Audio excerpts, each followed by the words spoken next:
Okay, so today I'm going to be talking about Vittorio De Sica's The Bicycle Thief and a couple elements of it, such as mise-en-scène, editing, cinematography, and just why it belongs in the film movement of Italian neorealism. So first of all, for the mise-en-scène, there's always an empty background when the camera is facing Antonio Ricci, and there's always a wall with, say, barred windows on the shots of Antonio. Then when it pans over to the alley where the bicycle is, it seems as if like the bike is the only way for him to escape the situation that he's in.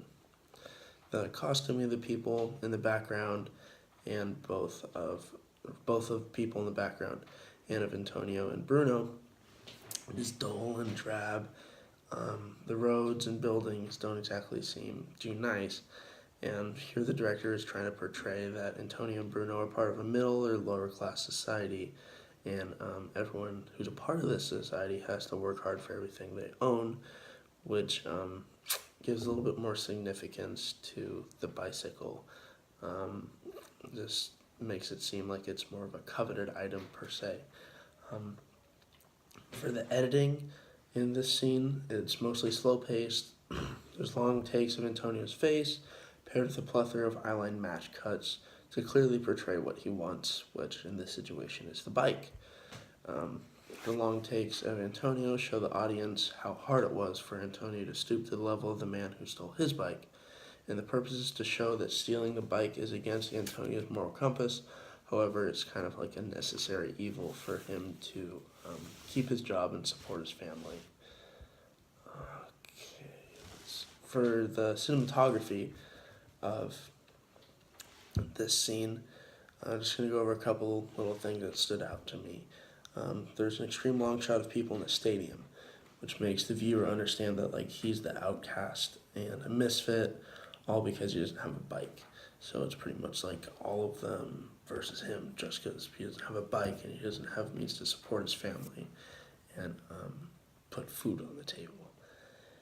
And there's a high-angle shot of Antonio and Bruno sitting on the curb, which means, or it's just meant to show that they're powerless in this situation. The dolly shots and pans during the chase sequence of Antonio on the bike running away from, obviously, the people who are chasing him, trying to stop him from stealing it, are meant to symbolize Antonio's, say, impending doom, that his poor choice will have like societal ramifications, and he'll be like forever labeled as the thief. So the movie and pretty much just the specific scene are a perfect example of the Italian neorealism film movement, and this is because it fulfills some of like the big main pillars of what an Italian neorealist film is. So first of all, it was shot on location, as there were little to no sets created for this production. Next, Vittorio De Sica, the director of the movie, used non-actors to play his characters. These were just people that he found on the street that he thought would fit the roles. And obviously, this led to the characters and the overall plot being much more believable, because obviously the actual people have been in these situations before.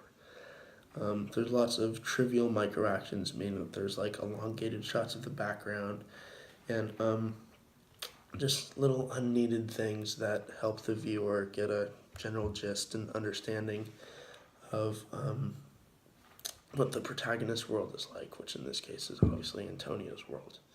Finally, there's like the combination of flattening of emotions, and this goes along with the open ending of the film. And during the final chase sequence, there could have been so much more tension and drama between Antonio and Bruno, and Antonio and the citizens who caught him. I could go into that, but we'll just leave it at that for now. And the open ending is just a prototypical trait of Italian neorealist films, which left the ending for its viewers to contemplate and think about. Thank you.